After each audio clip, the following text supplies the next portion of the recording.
Bismillahirrahmanirrahim. Welcome to online class of Navamar Institution and Dr. Shahidullah College. আজকের আলোচ্য বিষয় multiple dialogue writing. এই dialogue writing বিভিন্ন ভাবে লেখা যায়, কিন্তু মূলত তার বেসিক যে ফর্মগুলো আছে এখানে আমি কয়েকটা টিপস নিয়ে এসেছি। How to write a dialogue, এখানে কিভাবে একটি ডায়লগ লিখতে হয়, এটা সব শ্রেণীর এবং সব মানুষের জন্য একটা অনুসরণীয় একটা ফিগার বলে আমার মনে হয়েছে। এই জন্য আমি এখানে এখানে 7টি পয়েন্ট আছে, এই 7টি পয়েন্ট অনুসরণ করলে অবশ্যই একটা মানসম্মত ডায়লগ হবে নিঃসন্দেহে।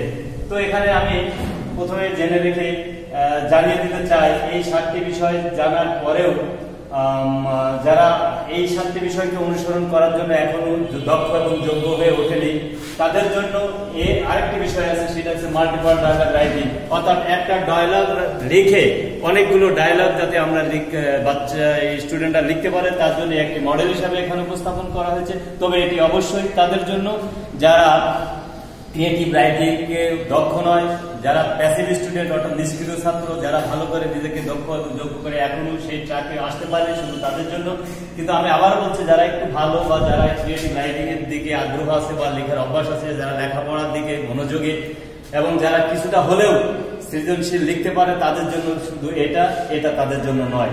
অর্থাৎ ক্লাস 6 এর প্যাড পরে যদি কেউ ইন্টারমিডিয়েট পর্যন্ত চালাতে চায়, যেমন সম্ভব নয়, ঠিক তেমনি করে 7 এ 8 এ আস্তে আস্তে তার পোশাকে যেরকম পরিবর্তন আসে, তার দৈহিকে পরিবর্তন আসে, তার জানারও এরকম পরিবর্তন ঘটে। এই বিষয়টি সামনে রেখে সবার জন্য, অর্থাৎ এসএসসি ইন্টার ডিগ্রি সবার জন্য যে অনুসরণীয় যে টিপস গুলো আছে সেইগুলো নিয়ে প্রথমে আলোচনা করব। প্রথমে হচ্ছে ইউজ অফ গ্রিটিংস, অর্থাৎ একটা প্যারাগ্রাফের শুরুতেই যে জিনিসটা থাকতে হবে সেটা হচ্ছে ড্রয়িং অ্যাটেনশন। ড্রয়িং অ্যাটেনশন অর্থাৎ মনোযোগ আকর্ষণ শুরু থেকেই, অর্থাৎ যার সাথে ডায়লগ, সে ফ্রেন্ড হতে পারে, রিলেটিভ হতে পারে, অথবা যে খুব পরিচিত এবং অপরিচিত, সেলসম্যান এবং ডক্টর, পেশেন্টের মধ্যে যে কোনো ধরনের ব্যক্তির মধ্যে অর্থাৎ ডায়লগ হতে পারে। সেই ডায়লগ শুরুতেই যার সাথে ডায়লগ হবে, প্রথম যিনি বক্তব্য রাখবেন অর্থাৎ যার বক্তব্য আসবে, অপরজনের সাথে অবশ্যই সে তার মনোযোগ আকর্ষণ করার জন্য কিছু শব্দ ব্যবহার করবে, শব্দমালা ব্যবহার করবে। সেইগুলোই প্রথমে আমরা এখানে ড্রয়িং অ্যাটেনশন নাম দিয়েছি, এই কারণে যে তাকে তার মনোযোগ আকর্ষণ করার জন্য। এগুলো অনেকগুলো পদ্ধতি আছে। হ্যালো দিয়ে হয়তো hello, how are you, hey, what's up, what is it going on, hello, what are you thinking ইত্যাদি বিভিন্ন বিষয়গুলো এখানে নিয়ে আসে। তবে আমাদের দেশে সাধারণত হ্যালো বা হাই বা WhatsApp, what is it going on, এই বিষয়গুলোই বেশি আসছে। এইটা হচ্ছে ড্রয়িং অ্যাটেনশন, অর্থাৎ প্রথমে যিনি যে বক্তব্য দেবেন সেই বক্তব্য টাইপটা হচ্ছে আরেকজনের মনোযোগ আকর্ষণ করার জন্য এক্সকিউজ মি অনেকে ব্যবহার করে থাকে, এটাও ব্যবহার করা যাবে এক্সকিউজ মি। তো তারপরে আমরা অর্থাৎ হচ্ছে আমি যে বক্তা, আমার শ্রোতাকে আমি কি করব, আকর্ষণ করব, মনোযোগ আকর্ষণ করব, যাতে সে আমার কথার দিকে মনোযোগী হয়। নাম্বার 2, মেকিং এ প্লট, অর্থাৎ একটা প্লট তৈরি করতে হবে, একটা ভূমিকা তৈরি করতে হবে। সেই ভূমিকাটা কি, অর্থাৎ আমি যে বিষয়ে কথা বলবো সেই বিষয়টা সামনে আসবে। যেমন আমি যদি কেউ যদি বলো যে হ্যালো, হাউ আর ইউ, আমি বলবো যে I am not bad, I am not good, I am not fine. কেন বলবো এটা? যদি আমি বিরক্ত হই, I am bored, I feel very angry, I used to burn the electricity office. তখন বলবো, আরে বাবা তুমি এত বিরক্ত হয়েছে কেন, তোমার কি হয়েছে, কুল ডাউন। অপোজিট বলবো যে cool down, what happened, tell me about your happenings or incident. তখন সে বলবে যে yesterday I said to complete my lessons but I could not complete it due to load shedding. এইভাবে যদি সে বলে, তার বিরক্তি প্রকাশ করে, এটাকেই বলা হচ্ছে এখানে প্লট। অর্থাৎ সে যে বিষয়টি লিখবে সেই বিষয়টি একটি প্লট, একটি ভূমিকা বা একটা ব্যাকগ্রাউন্ড তাকে তৈরি করতে হবে। ইলেকট্রিসিটি এই ব্যাপারটা যদি এভাবে আসে যে আমার বন্ধুকে আমি জিজ্ঞেস করলাম যে হ্যালো, হাউ আর ইউ, সে বলছে I am not fine, I am feeling very bad. I am feeling পরে সাধারণত আইএনজি ভার্বটা ব্যবহার করা হয় না, এখানে বলে থাকি, কিন্তু আজকাল অনেক ব্যবহার আমি দেখতে পাই যে আই এম ফিলিং ব্যবহার করছে। যদিও গ্রামারের রুল অনুযায়ী ফিলের ভার্বের পরে ফিল, এরপরে এটা হচ্ছে সেন্সিটিভ ভার্ব, এই ভার্বের পরে আইএনজি সাধারণত ব্যবহার করা হয় না, কিন্তু এখন চেঞ্জ হয়েছে, ল্যাঙ্গুয়েজ ইজ অলওয়েজ চেঞ্জেবল, এটা অনেক ব্যবহার বেড়ে গেছে। তো সে বলছে I feel bored or I am feel angry because I could not complete my lesson last night due to load shedding.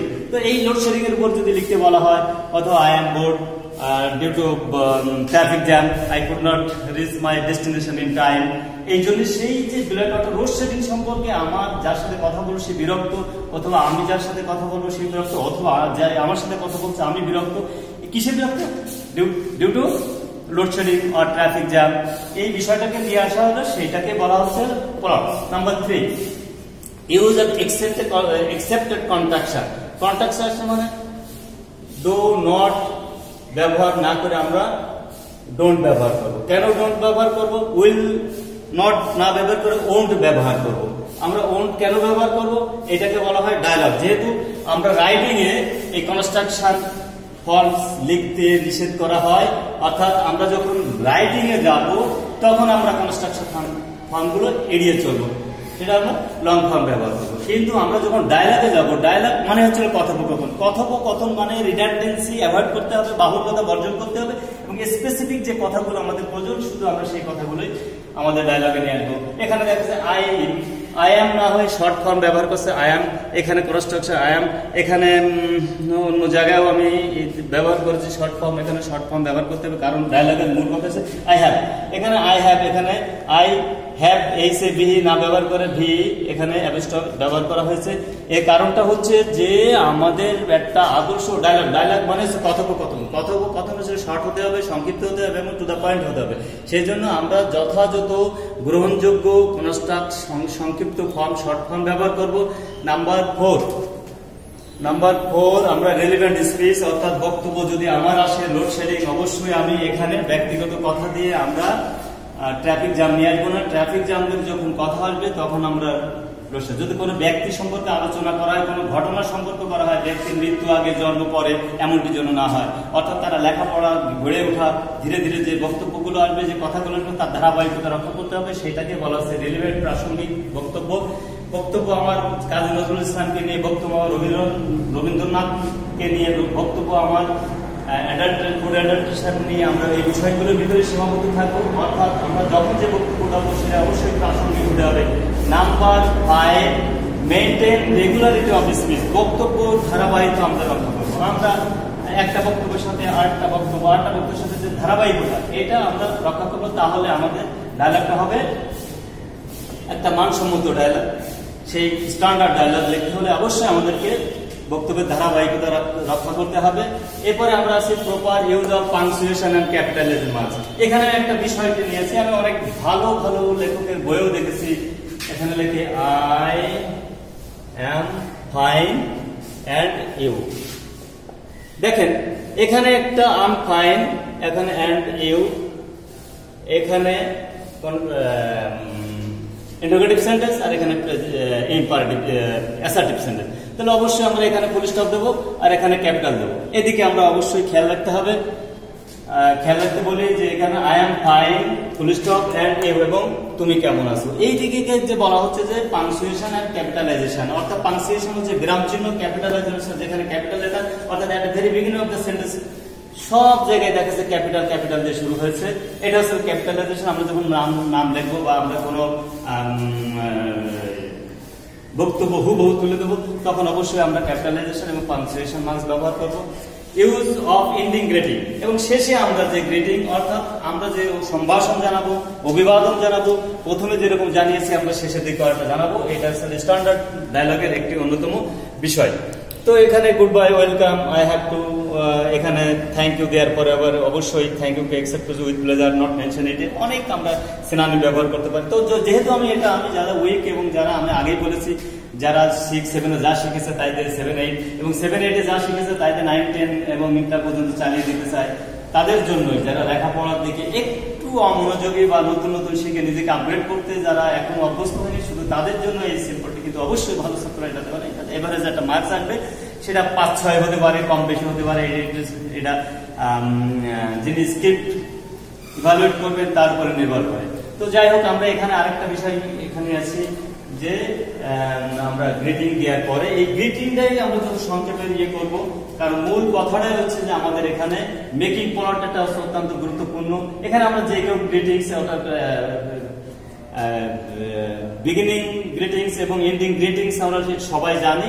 এখানে বিষয়টা হচ্ছে বডি, যে ডায়লগের মেন কারণে প্লটটা তৈরি করতে অত্যন্ত গুরুত্বপূর্ণ। একটা স্ট্যান্ডার্ড ডায়লগের প্লট অত্যন্ত গুরুত্বপূর্ণ, কনস্ট্রাকশন ফর্ম ব্যবহার করা গুরুত্বপূর্ণ, রিলেটিভ স্পিড এবং মেইনটেইন রেগুলারিটি এটা অত্যন্ত গুরুত্বপূর্ণ। এটা ব্যবহার করলে অবশ্যই একটা মানসম্মত প্যারাগ্রাফ হবে। আমি জানি যারা ইন্টার বা এসএসসি পর্যন্ত আসে এরা 5-7টা বাক্য লিখতে পারবেন এমনটি নয়, অর্থাৎ এরা যদি ডায়লগ প্র্যাকটিস করে লিখতে থাকে, লেখার পর কিছু বিষয় আছে যেগুলো তারা প্রতিদিন 10 মিনিট 15 মিনিট করে কোনো বিষয় নিয়ে লেখে, অর্থাৎ ভুল লেখলেও তার একটা লেখার অভ্যাস গড়ে ওঠে এবং ভুলের মাধ্যমে সে সঠিকতার দিকে চলে আসবে। যাই হোক, এখানে আমরা multiple dialogue writing for SSC, HSC এবং যারা দুর্বল, আমি আগে বলেছি যারা দুর্বল এবং যারা লেখাপড়া এখনো নিজেকে রাইট ট্র্যাকে আসতে পারে না তাদের জন্য হ্যালো, হাউ আর ইউ, হে বা এখানে হে বা এক্সকিউজ মি অথবা হোয়াটস ইট গোয়িং অন অথবা হোয়াটসঅ্যাপ, এগুলো বিভিন্ন ব্যবহার করা যেতে পারে এই যে বিগিনিং গ্রিটিং এ। তো হাউ আর ইউ, তুমি কেমন আছো, আমরা সাধারণত মানুষকে জিজ্ঞেস করি তুমি কেমন আছো, হোয়াট ইজ গোয়িং অন, তোমার দিনকাল কিভাবে যাচ্ছে ইত্যাদি আমরা জিজ্ঞেস করি, তার একটা অ্যান্সার আসে। অর্থাৎ এখানে যে মাই সেলফ ফ্রেন্ড, এখানে আবার যদি প্রশ্নপত্র দেওয়া থাকে, সাপোজ ইউ আর জুলি বা ইউ আর জনি, এই যদি থাকে তাহলে জনি এবং জুলির বক্তব্য থাকবে। এখানে যদি উল্লেখ থাকে তাহলে সেই নামগুলো এখানে চলে আসবে, আর যদি উল্লেখ থাকে মাই সেলফ ফ্রেন্ড বা my self sister, brother, father ইত্যাদি থাকতে পারবে। অর্থাৎ প্রশ্নপত্রের যে এটা দেওয়া থাকবে নাম বা রিলেশন যেগুলো দেওয়া থাকবে তার উপর ভিত্তি করে এইগুলো নিয়ে আসবে। আর এইগুলো অবশ্যই আমরা এভাবে রাখবো, আলাদা রাখবো। আর এই যে অনেক ক্ষেত্রে দেখি যেখানে বিষয়কর দেওয়া থাকে, না এটা বিষয়করের বিষয় না, বিষয়করের বিষয় এখানে আসতে পারে বিষয়কর, কিন্তু এখানে আসবে কলম। তো যাই হোক, আমরা বলি I am fine and you, এখানে আমি আবার দেখাচ্ছি, এখানে হচ্ছিল পাংচুয়েশন মার্ক, আর এখানে ক্যাপিটালাইজেশন ব্যবহার করার জন্য অনেককে ব্যবহার করে, এটা ভুল। যদি আমি জানি যে এটা একদম সাদামাটা একটা প্যারাগ্রাফ ডায়লগ এখানে আনা হয়েছে, তো আই এম অলসো ফাইন, আমিও ভালো আছি, আর ইউ বিজি নাও, তুমি কি ব্যস্ত আছি, নো হোয়াই। এখানে মাইসেল আমি বলছি I want to talk with you about an important matter, একটা গুরুত্ব বিষয়ে তোমার সাথে আলোচনা করতে। এটা ফ্রেন্ড বলছে অফকোর্স, অবশ্যই, কারণ আমরা যখন ফ্রেন্ডের কাছে কিছু বলি তারা অবশ্যই মনোযোগী দিয়ে থাকে এবং তারা পাল্টা জবাব দিয়ে থাকে। Of course I am ready to talk with you whatever you wish to talk, wish to know, তুমি যা জানতে চাও সে বিষয়ে আমি কথা বলতে রাজি আছি। আমি বললাম can you tell me about, এখানে অ্যাবাউট কি, এখানে অ্যাবাউট হচ্ছে হলো যে বিষয়গুলো আসবে, about the importance of reading newspaper, about the importance of learning computer, about the importance of learning English, এই বিষয়গুলো যে বিষয়গুলো ইম্পর্টেন্স গুরুত্ব আছে, about know the importance of food adulteration, অর্থাৎ যেটার গুরুত্ব আমাদেরকে জানতে বলা হয় সেই বিষয়গুলো আমরা এই বক্সে আমরা দিয়ে দেব। Can you tell me about food adulteration, can you tell me the importance of reading news, এটা প্রশ্নপত্র থেকে আমরা নিব। Can you tell me about the importance of computer learning or learning English or importance of knowing internet using ইত্যাদি বিষয়গুলো এখানে চলে আসবে। এখানে মাত্র 3টা অপশন রাখা হয়েছে, 3টা বক্স রাখা হয়েছে, 3টা বক্সে ওই রিলেভেন্ট ম্যাটারটা দিয়ে দিলে হয়ে যাবে। The importance of reading this paper, the importance of learning computer is so much that can not be expressed, অর্থাৎ এত গুরুত্ব যে এটা কথায় প্রকাশ করা যায় না। It is most essential, সবচেয়ে বেশি প্রয়োজনীয় thing, and it is necessary in every step of life. এখানে আমরা অনেক সিনোনিম স্কয়ার অফ লাইফ ব্যবহার করতে পারি। তো আমরা জীবনের প্রত্যেক ক্ষেত্রে, প্রয়োজনীয় ক্ষেত্রে এটা আমরা কি প্রয়োজন। এভরিবডি, এখানে এভরিবডি এটা সিঙ্গেল কনসেপ্ট, শুড নো, সবার জানা উচিত। The importance of reading this paper, learning computer, learning internet uses এবং ইউজিং ফেসবুক, যাই হোক যেটা গুরুত্ব বোঝায় সেটা আমরা এখানে নিয়ে আসবো। অথবা এখন লার্নিং ফুড অ্যাডাল্টেশন অথবা লার্নিং, আমরা যে বিষয়গুলোকে জানতে চাই সেটা এখানে চলে আসবে।